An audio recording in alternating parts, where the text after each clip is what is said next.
এবারে আমের ফলন বেশ ভালোই হয়েছে। এবারে শাশুড়ি মায়ের জন্য কিছু না নিয়ে কেজি 5 আম নিয়ে যাব। মানে কেন? কেন মানে? কদিন পরেই তো জামাই ষষ্ঠী। আম কাঁঠাল এসব নিয়ে শ্বশুর বাড়ি যেতে হবে না? মা গতকাল চিঠি লিখে পাঠিয়েছেন যে এবারে জামাই ষষ্ঠী করছেন না। কেন? কারণ আমার মা তোমাকে জামাই বলে মানতে পারছেন না। তুমি সারা বছর এত অপকর্ম করে বেড়াও, তাই আর কি। কি? শাশুড়ি মা আমাকে এভাবে অপমান করলেন? আমি এই রাজ্যের মন্ত্রী। মন্ত্রীমশাই,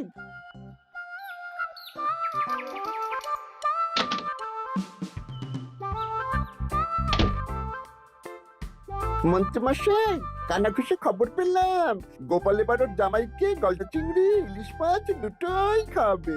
বলিস কি রে? গোপালের বাড়িতে জামাই ষষ্ঠীতে হই হুল্লোড় হবে, খাওয়া দাওয়া হবে, আর আমি সেদিন বাড়িতে বসে আঙ্গুল কামড়াবো। ইস! তাহলে গোপালের হই হুল্লোড় ভেস্তে দিন। ঠিক বলেছিস। শোন, দুটো চিঠি লিখতে হবে, মানে ভালো কাউকে দিয়ে লেখাতে হবে। কি চিঠি? একটা চিঠি লেখা হবে গোপালের জামাইকে, আর আরেকটা চিঠি লেখা হবে গোপালকে। চিঠিতে কি লেখা থাকবে মন্ত্রী মশাই? গোপালকে যে চিঠিটা পাঠানো হবে সেটাতে লেখা থাকবে জামাই ঘুরতে যাবে বলে এবছর জামাই ষষ্ঠীতে তারা আসতে পারবে না। আর জামাইকে যেটা পাঠানো হবে সেটাতে লেখা থাকবে গোপাল এবার রাজবাড়ির কাজে খুব ব্যস্ত, তাই জামাই ষষ্ঠীতে কোনো আচার অনুষ্ঠান করতে পারবে না, তাই এবারে জামাই ষষ্ঠী হবে না, তাই তো? একদম তাই। তোরা এই চিঠি পাঠানোর ব্যবস্থা কর। অন্তত নিজের মনে শান্তি না থাকলেও গোপালের অশান্তি দেখলে একটু তো সুখ হবে।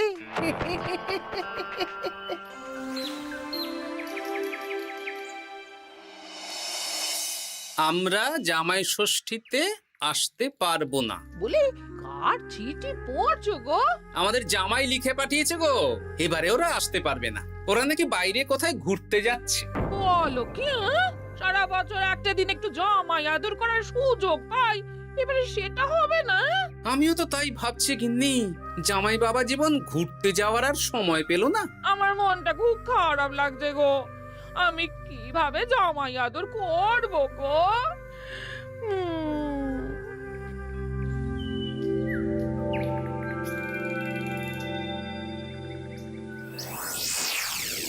জামাই বাবার জীবন, এই বছর আমি রাজসভার কাজে খুব ব্যস্ত থাকবো, তাই এবারে জামাই ষষ্ঠী পালন করতে পারবো না।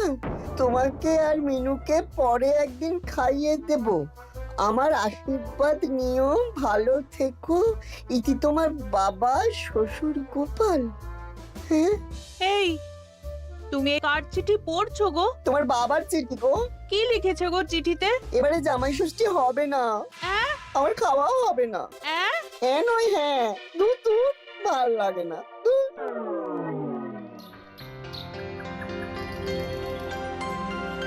সবার খবর কি বলো? খবর খুব খারাপ মহারাজ।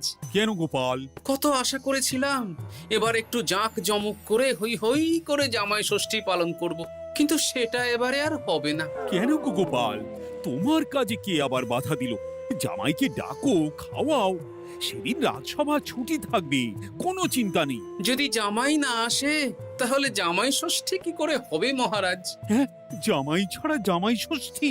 না না না, তা কি করে হবে? আমি বিয়েই করিনি, তাই আমার এই জামাই ষষ্ঠী সপ্তমী কিছুই নেই। আমার শ্বশুর বাড়ি এত দূরে মহারাজ যে কি বলবো। আমি এবারে যাব না। ওই শ্বশুর বাড়ি যাওয়া আর যুদ্ধ করতে যাওয়া আমার কাছে একই ব্যাপার। ও, তা মন্ত্রী, তোমার কি খবর? আমি এখনো কিচ্ছু ভাবিনি। জামাই ষষ্ঠী এখন কদিন দেরি আছে তো, তাই আর কি। বেশ বেশ, ঠিক আছে। আমারও ছুটি চাই মহারাজ। বেশ বেশ, শুধু তোমার কেন, জামাই ষষ্ঠী উপলক্ষে রাজসভার সবার জামাই ষষ্ঠীর আগের দিন থেকে জামাই ষষ্ঠীর পরের দিন পর্যন্ত ছুটি থাকবে। এ খুশি তো? খুব খুশি।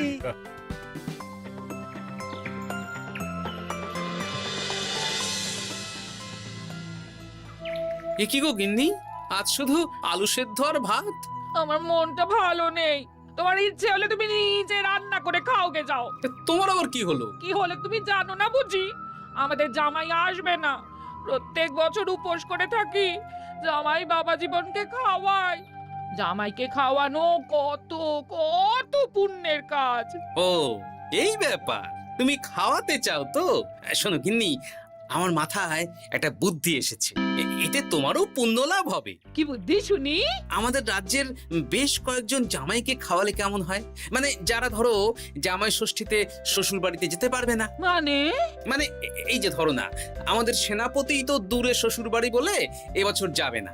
ওকে বা ওর মতন আর কয়েকজনকে যদি জামাই ষষ্ঠীর দিন আমরা খাওয়াই, তাহলে কেমন হয় গিন্নি? তাহলে তো বেশ ভালোই হয় গো। এই বছর আমাদের নিজেদের এক জামাইকে না খাওয়াই, অনেক জামাইকে একসাথে খাওয়াবো। হ্যাঁ, বেশ, তাহলে তুমি গ্রামে কয়েকজন জামাই খোঁজো। ঠিক আছে গো, ঠিক আছে। আমি আজ বিকেলে দেখছি।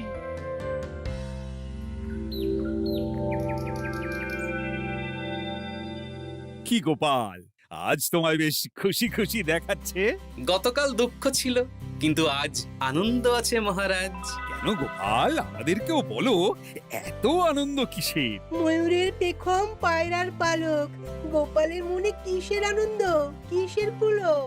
আমি ভেবেছি এই বছর জামাই ষষ্ঠীতে একটা না অনেক কটা জামাইকে আমার বাড়িতে খাওয়াবো। এ কি গোপাল, আমরা যতদূর জানি তোমার তো একটাই মেয়ে আর একটাই জামাই, তাহলে অনেক কটা জামাইকে কি করে খাওয়াবে শুনি? এই তো যারা ধরুন কোনো কারণে শ্বশুর বাড়ি যেতে পারবে না, তাদেরকে নিমন্ত্রণ করে খাওয়াবো। আর আমার গিন্নি ভালো মন্দ রান্না করবে। হ্যাঁ সেনাপতি, তুমি তো এবছর শ্বশুর বাড়ি যেতে পারবে না, তাই এক কাজ করো, জামাই ষষ্ঠীর দিন দুপুরবেলা আমার বাড়িতে তোমার গিন্নিকে নিয়ে চলে এসো। দুপুরবেলা তোমাদের দুজনের নিমন্ত্রণ রইল। হ্যাঁ সত্যি? হ্যাঁ গো সেনাপতি, সত্যি। কি মজা! হ্যাঁ, আমার গিন্নিটারও মন খারাপ ছিল, আর কিছু বলবে না। বেটা গোপাল কিছু না কিছু একটা উপায় বের করে ফেলবে। আমার একটাও পরিকল্পনা সফল হয় না। দূর দূর। তা গোপাল, কতজনের আয়োজন করছো তুমি? এখনো হিসেব করিনি মহারাজ, সে যা হবে দেখা যাবে। আমার গিন্নি যেমন রান্না করতে ভালোবাসে, তেমন খাওয়াতেও ভালোবাসে। খাওয়াও খাওয়াও, প্রাণ ভরে খাওয়াও।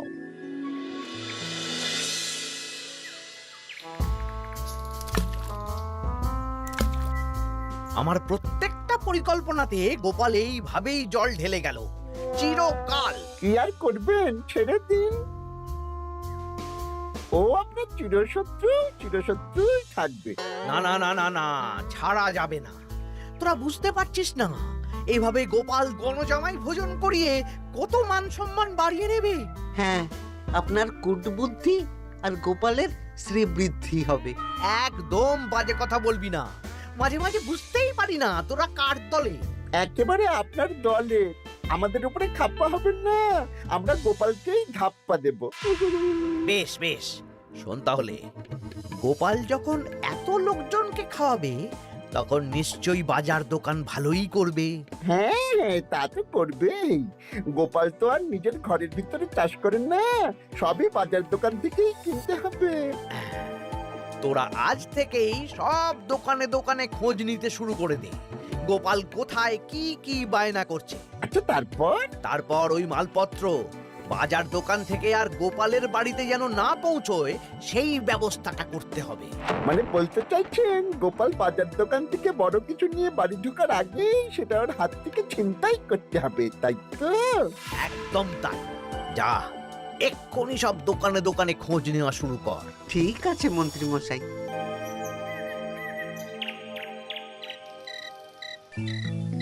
কাকু, আমাকে 5টা ডিম দেবেন তো? দিচ্ছি, এই নগেন, একটু অপেক্ষা করতে হবে। আরে আমি একটা কথা জিজ্ঞাসা করতে এসেছি। কি কথা? বলছি, গোপাল কি বড় কিছুর বায়না করে গেছে বা ফর্দ দিয়ে গেছে? না না, গোপাল তো আজ আসেনি। কেন? না, এমনি। এ কি, বটা কাকা দাদুর খোঁজ খবর নিচ্ছে কেন? ব্যাপারটা দাদুকে জানাতে হবে।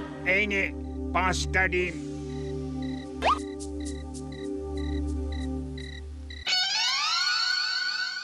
বাসমতি চাল 5 কিলো, মুগ ডাল 3 কিলো। একটু পায়েসও তো বানাবো। গোবিন্দভোগ চালটা লিখেছো তো? এই তো লিখছি। হ্যাঁ, গোবিন্দভোগ চাল 2 কিলো। দাদু দাদু, তোমরা কি বাড়িতে কোনো অনুষ্ঠান করছো? হ্যাঁ, তা তোকে কে বললো রে? পুটির বাবা মাও তো আসবে গো, জামাই ভোজনে। ও বাড়িতেই হয়তো জেনেছে। বাড়িতে না, মুদি কাকার দোকানে। বটা কাকা একটু আগে মুদি কাকাকে জিজ্ঞেস করছিল গোপাল দাদু কোনো বায়না করেছে নাকি। বটা জিজ্ঞেস করছিল? আমি যতদূর জানি বটা তো অবিবাহিত। তাহলে জামাই ষষ্ঠীর ভোজের ব্যাপারে ওরা তো কিসের চিন্তা? হ্যাঁ, তাই তো, গ্রাম থেকে তো পুটির মা, বাবা আর ভোলার বউ আসবে বলেছে। ওদিকে সেনাপতি। তাহলে এই পুটি, বলো দাদু। ওই বটা তো আমাদের মন্ত্রী মশাইয়ের ডান হাত। তুই আর তোর বন্ধুরা মিলে ওদের উপর একটু নজর রাখতো। কোনো সন্দেহজনক কিছু জানতে পারলেই আমাকে বলবি। আচ্ছা দাদু, আমি এই ডিমগুলো বাড়িতে রেখেই বেরিয়ে পড়ছি। কিন্তু খুব সাবধানে, ব্যাপারটা খুব গোপনে। আচ্ছা। আমার আয়োজন নিয়ে এত কৌতূহল কিসের? এই পুটি, সেই কখন থেকে এই ঝোপের আড়ালে এই মশার কামড় খাচ্ছে। ধুর, চুপ চুপ, ওই তো ওরা মন্ত্রী মশাইয়ের বাড়িতে ঢুকছে। চল তাহলে জানলার ফাঁক দিয়ে শুনি। কিরে, কোনো খবর পেলি? না মন্ত্রী মশাই, এখনো অব্দি গোপাল কোনো দোকানে মালপত্রের বায়না করেনি। মনে হচ্ছে এখন ফর্দ বানাতেই ব্যস্ত। ওই ফর্দের একটা জিনিসও গোপালের ঘরে যেন না ঢোকে। সব ভেস্তে দিতে হবে, বুঝলি? সব ভেস্তে দিতে হবে। তোরা সব সময় নজর রাখ গোপালের উপর। সে তো রাখছি মন্ত্রী মশাই। গোপাল কোনো দোকান থেকে একটু বেশি মাল কিনলেই হাওয়া করে দিবি, কেমন? এ নিয়ে আপনি কোনো চিন্তা করবেন না। দেখলেন তো, গোপাল আর গোপালের জামাইকে এমন চিঠি পাঠালাম, ব্যাটারা দুদিকেই বোকা হয়ে গেল। চিঠি পড়ে গোপাল ভাবছে জামাই আসবে না, আর জামাই ভাবছে আয়োজন হবে না। কেউ বুঝতে পারলো না যে চিঠিটা আপনি পাঠিয়েছেন। এইরকম ভাবেই এবারেও সূক্ষ্ম কাজ করতে হবে।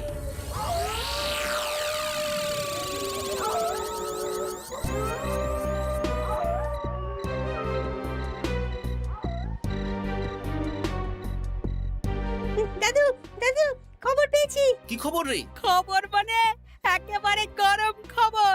আরে কি শুনলি সেটা বলবি তো। বটা কাকা আর ঘটা কাকা এখনো অব্দি গোপাল কোনো দোকানে মালপত্রের বায়না করেনি। গোপাল কোনো দোকান থেকে একটু বেশি মাল কিনলেই হাওয়া করে দিবি। দেখলেন তো, গোপাল আর গোপালের জামাইকে এমন চিঠি পাঠালাম, ব্যাটারা দুদিকেই বোকা হয়ে গেল। ও আচ্ছা, এই ব্যাপার। তার মানে মন্ত্রী মশাই আমাকে টুপি পরিয়েছেন। সাবাস বাচ্চারা, সাবাস। তাহলে আমাদের এবার দাদু খাওয়াবে তো? নিশ্চয়ই। জামাই ষষ্ঠীর দিন তোরা সবাই আমাদের বাড়িতে দুপুরবেলা খাবি। আর কিছু কাজ করতে হবে, বুঝলি? কি কাজ? বলো দাদু, বলো। আমি যে বড় ফর্দ বানিয়েছি সেটা অনুযায়ী একসাথে আনা যাবে না, অল্প অল্প করে তোরা নিয়ে আসবি। আমিও আনবো। বুঝে গেছি দাদু, তাহলে কেউ সন্দেহই করতে পারবে না। একদম তাই। এবার দেখি কাউকে একটা পাঠিয়ে জামাইকে নিয়ে আসতে হবে। হয়তো জামাই আমাকে ভুল বুঝেছে।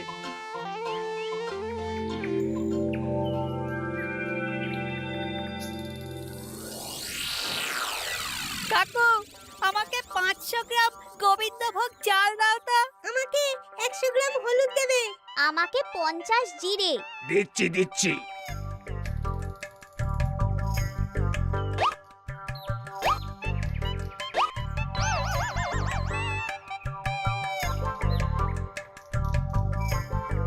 আরে ওই তো গোপাল।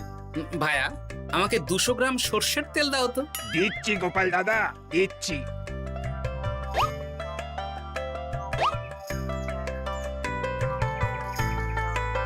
কি কিনলে গোপাল? তেল কিনলাম, সর্ষের তেল। এইটুকু? ওই আমাদের কর্তা গিন্নি দুজনের সংসার, এইটুকু তেলেই দুজনের চলে যাবে। তোর লাগবে? না না, আমি তেল নিয়ে কি করব? তাহলে জিজ্ঞেস করছিস কেন? এমনি।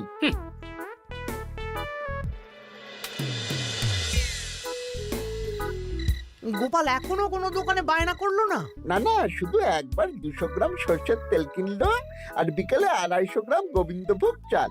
যাব বাবা, এই জামাই ষষ্ঠী তো চলে এলো, তাহলে কেনাকাটা কবে করবি? সেটাই তো বুঝতে পারছি না। আমি তো বাজারের দিকে নজর রাখছিলাম, দেখি গোপাল মাত্র 1 কেজি আলু আর 500 গ্রাম পেঁয়াজ নিয়ে বাড়ি চলে গেল। এই তো মহা মুশকিল হলো। আহা, তোরা 2-3 দিন পর একবার গোপালের বাড়িতে নজর দিস তো। ঠিক আছে।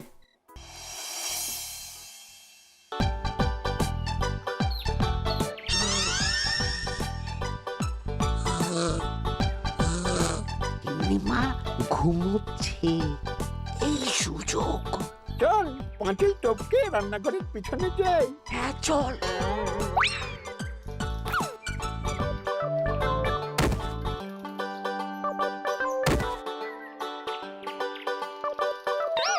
ঘটা গোপালের রান্নাঘরে দেখ, এ তো ভরপুর জিনিস, ফল, মুদিখানা, কাঁচা সবজি সব ঝুড়ি ঝুড়ি। তাই তো, চল চল চল। বলিস কি, গোপাল এত জিনিস কি করে আনলো? সেটাই তো বুঝতে পারছি না। এ কি আমার ওপর দিয়ে বেরিয়ে গেল? শোন, মাছ মাংস আর দই মিষ্টি তো দিনের দিন কিনতেই হবে, ওগুলো যেন গোপালের বাড়িতে না পৌঁছায়। ওটা আমরা দেখে নিচ্ছি। একদম বিড়ালের মতন ওত পেতে বসে থাকবো, সুযোগ পেলেই ছো মারবো। বিড়াল না, বাঘ হতে হবে।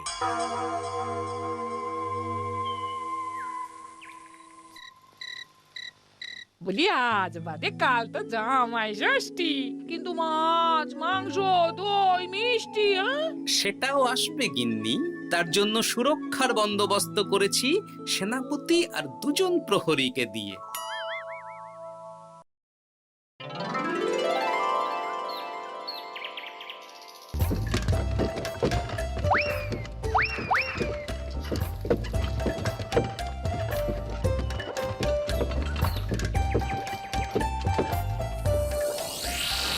বেটা গোপালকে মাছ মাংস দই মিষ্টি নিয়ে এই রাস্তা দিয়েই ফিরতে হবে। বাড়ি পৌঁছাতে পারবে না, তার আগেই হবে আক্রমণ।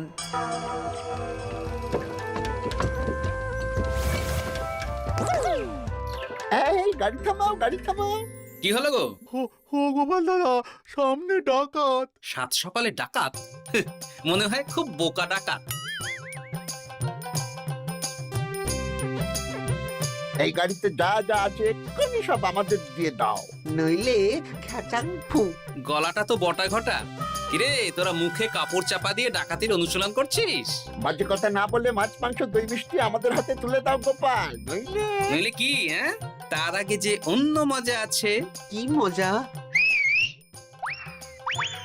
কিরে, তাল পাতা সেপাই হয়ে ডাকাতি করছিস? এই সেরেছে সেনাপতি। চল বেটা, আজ তোদের জবাই হবে। ওরে বাবারে, আমাদের ছেড়ে দাও। সেনাপতি, এক কাজ কর, ওদের আমাদের সাথে নিয়ে চলো। বাড়িতে কাজের লোকের অভাব আছে কিনা। সেটাই ভালো হবে, চলো চলো।